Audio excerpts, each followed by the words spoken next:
अब दूसरे अर्थों में देखें, जो देवताओं की उपासना करने वाले हैं वे देवलोक से आए हुए रहते हैं, इसलिए देव पूजक बन जाते हैं। अतः इस मृत्युलोक में देव पूजक ही देवता हैं जो पितरलोक से आए हुए हैं और पितरों की उपासना कर रहे हैं। निश्चित रूप से वे ही पितर हैं।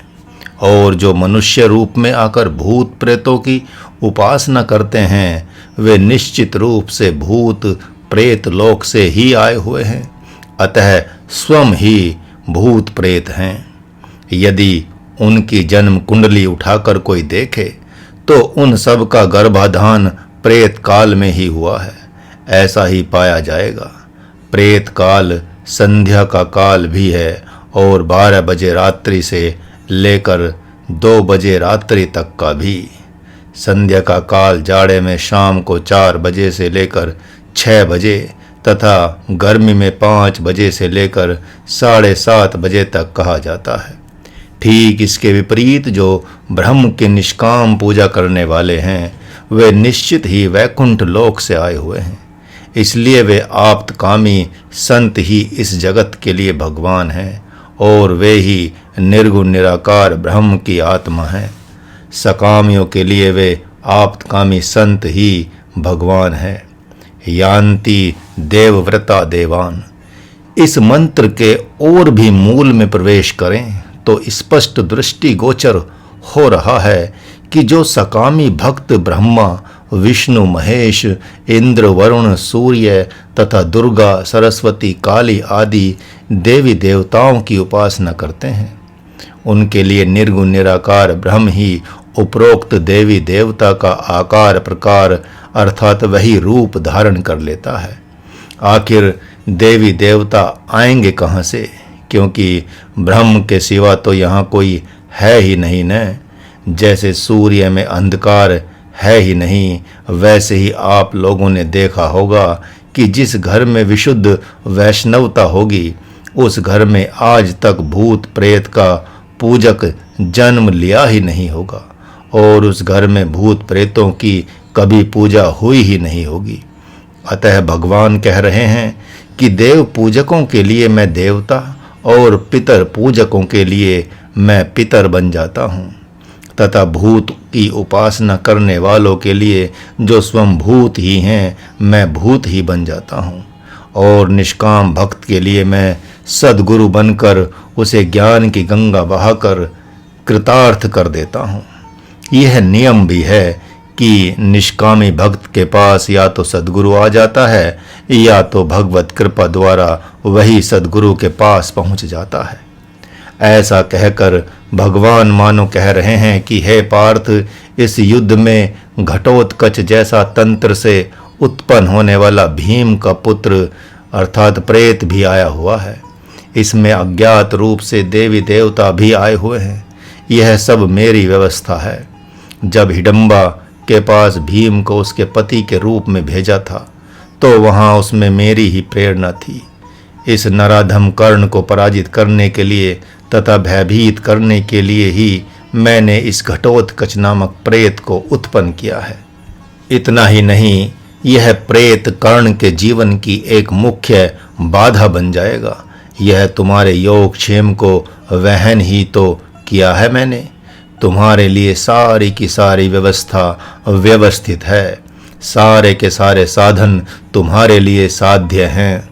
इन लोगों को तो मोर्चा बनाना पड़ेगा और मैंने तो पहले से ही सारे के सारे मोर्चे तुम्हारे लिए बना रखे हैं।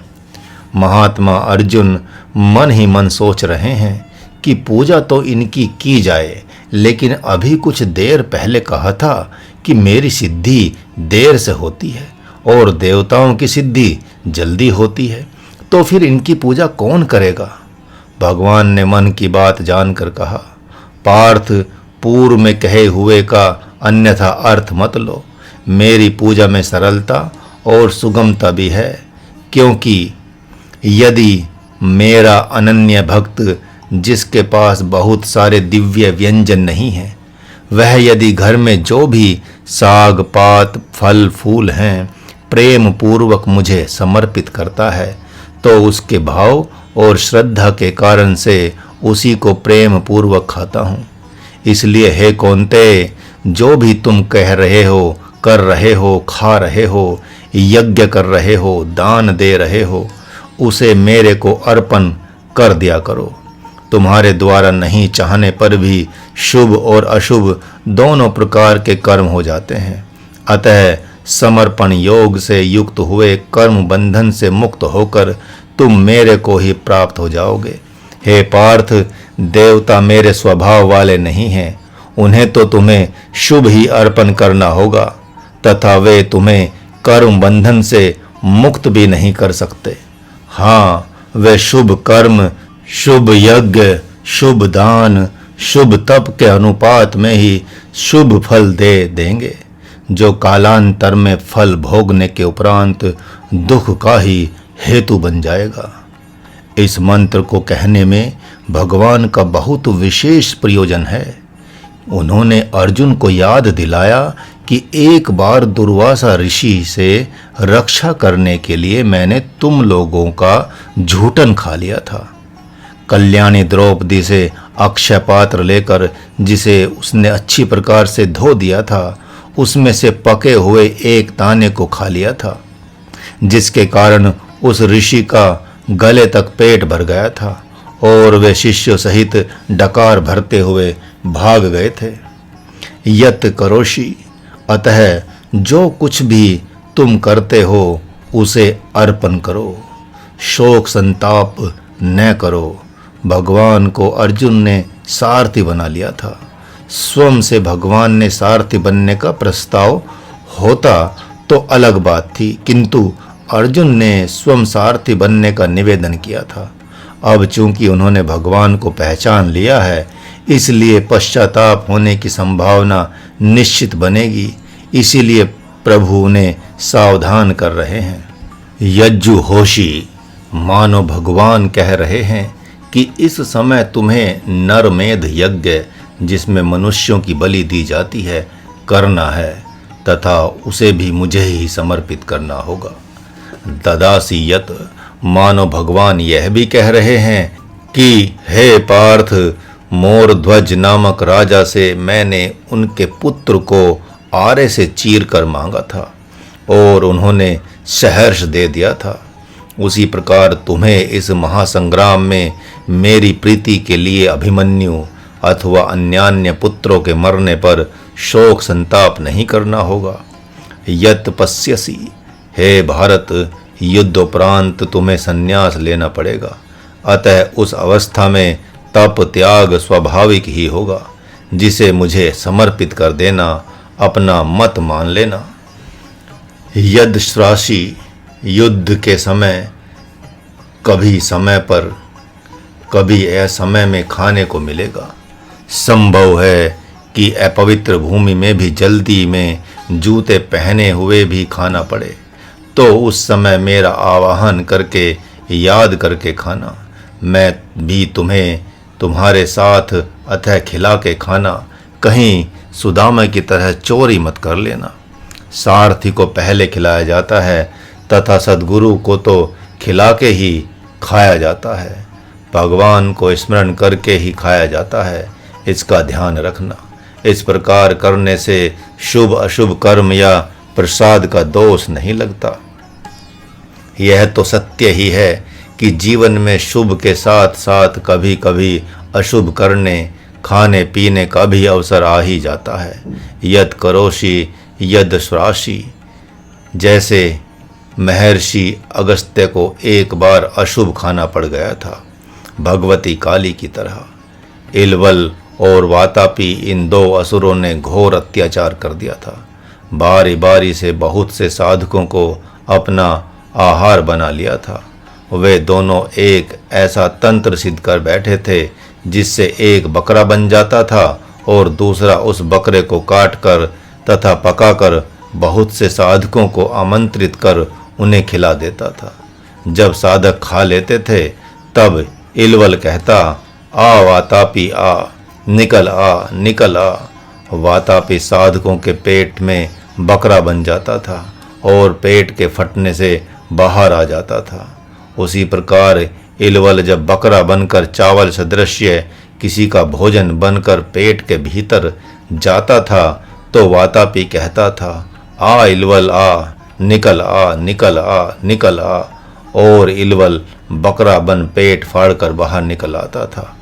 ये न भूलें कि ये दोनों भाई बकरे के मांस को तंत्र बल से चावल की आकृति का कर देते थे, जिससे साधक समझते थे कि वे चावल खा रहे हैं। इस प्रकार इन दोनों असुरों ने बहुतों से साधकों को मार डाला। उसके उपरांत उन दोनों ने अगस्त्य ऋषि को ही मारने के लिए आमंत्रित किया। महर्षि अगस्त्य ने उनके कुकृत्यों को दिव्य दृष्टि से जान लिया। उन्होंने जब वातापी को चावल के रूप में अपने योग बल से खा लिया, तब पूर्व की भांति इलवल ने कहा, वातापी निकल आ, निकल आ, निकल आ। मुनि अगस्त्य ने पेट पर हाथ फेरते हुए कहा, आ वातापी आ, पच जा, पच जा, पच जा। वातापी पच गया। उसके पच जाने के उपरांत इलवल ने उन पर आक्रमण कर दिया। तब उस ऋषि ने उनसे हुंकार भरकर मार डाला। इसी से भगवान मानो अर्जुन से कह रहे हैं कि हे पार्थ, उसी प्रकार तुम्हारे जीवन में ऐसे ऐसे अवसर आएंगे जिसमें नहीं चाहते हुए भी समाज की दृष्टि में देखने पर अशुभ कर्म हो जाएंगे। लेकिन यदि मेरे निमित्त किया गया है तो अशुभ कर्म भी शुभ हो जाता है, जिसे तुम समर्पित कर दिया करो। समर्पित करते ही तुम्हें तत्काल ही शांति और संतोष प्राप्त हो जाएगा।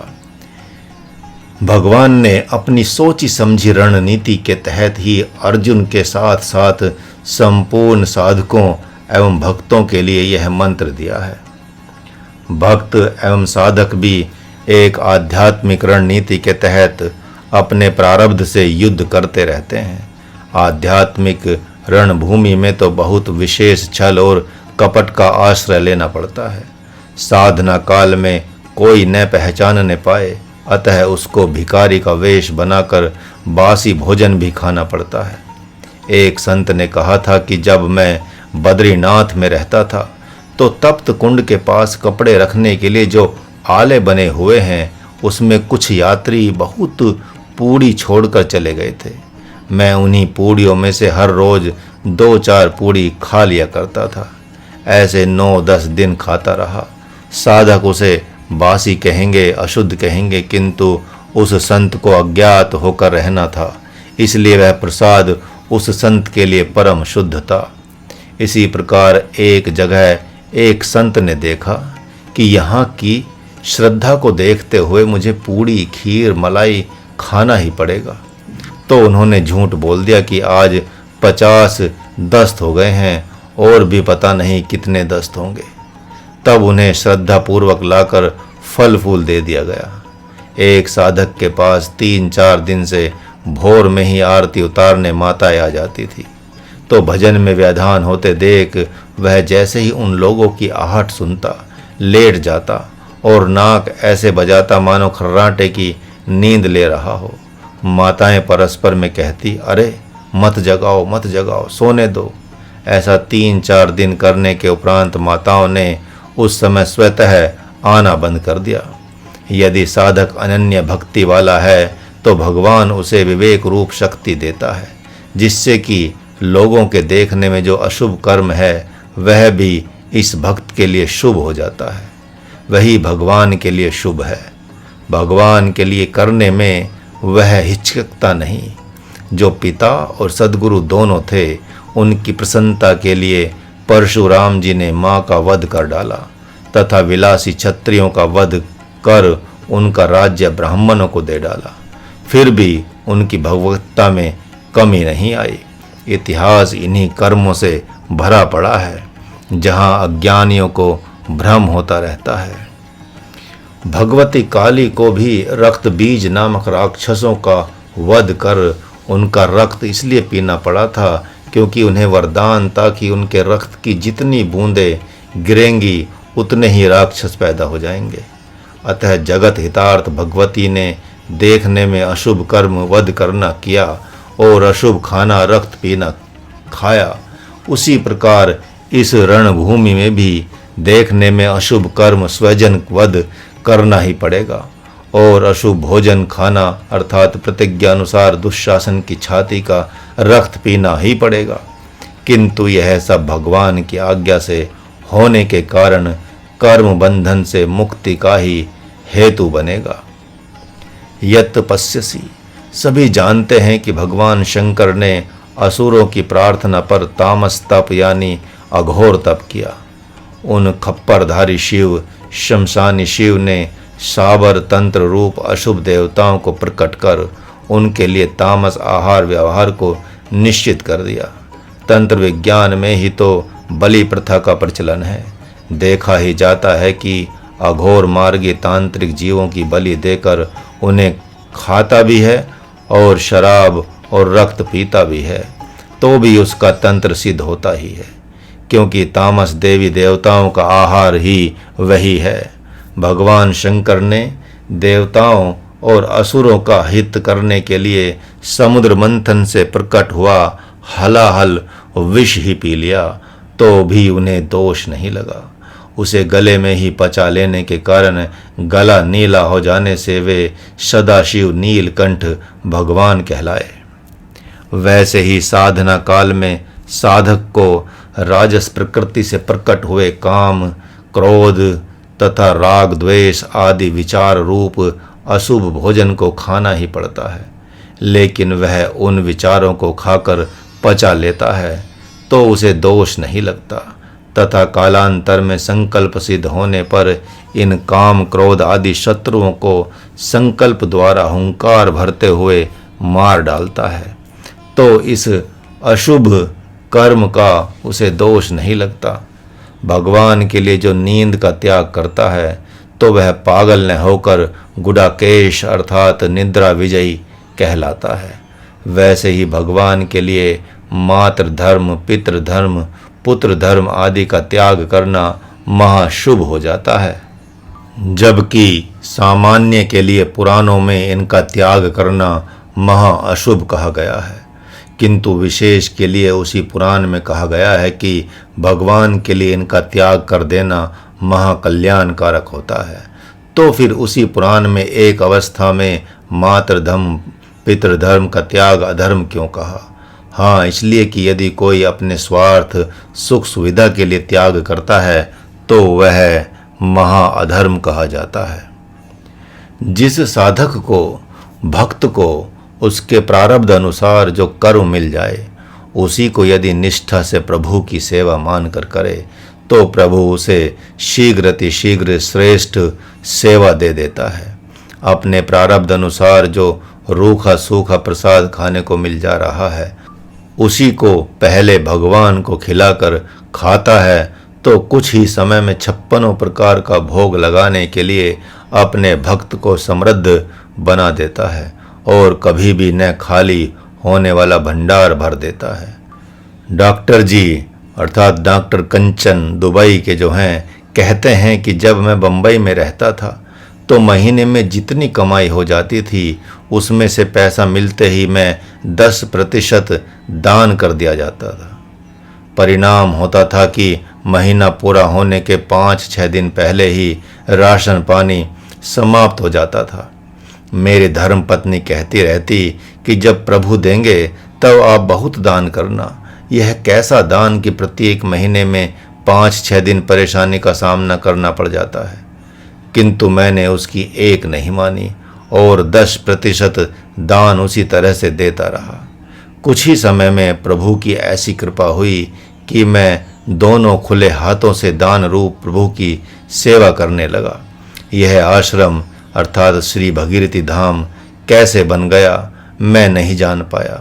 मैं तो यही समझता हूँ कि भगवान जिससे जो कराना चाहता है वह करा ही लेता है। रेखा माई अर्थात उनकी धर्मपत्नी भी कहती हैं कि इस स्थान और यहाँ के तपस्वी साधकों को देखकर अब बहुत संतुष्टि होती है कि दान उचित जगह आ रहा है। महाराज ने कहा, ऐसा मत कहो, इनका दान कभी भी अनुचित जगह गया ही नहीं। इन्होंने सामान्य साधकों एवं आश्रमों तथा धार्मिक कार्यक्रमों में दान दिया है। अथवा दान देते आए हैं, तभी अब विशेष स्थान और पात्र सेवा के लिए प्राप्त हो रहे हैं। और यही कारण भी तो है कि तुम्हारी दोनों संतानें बेटा बेटी व्रती, स्वाध्यायी, तपस्वी, बुद्धिमान एवं दानी हैं, जिन्होंने संतों को अपने घर का सदस्य समझ लिया है। ऐसे पुरुष विरले पाए जाते हैं। इंदौर जिला के अंबाचंदन गांव के लोगों ने अपने गांव की साध्वी कंचनबाई, जो इसी गांव की बहू थी, उसकी भी भगवान जैसी पूजा की। इसी से उस गांव में श्रेष्ठ से श्रेष्ठ संत आ गए। आज भी पूरा गांव संतों के शासन में है।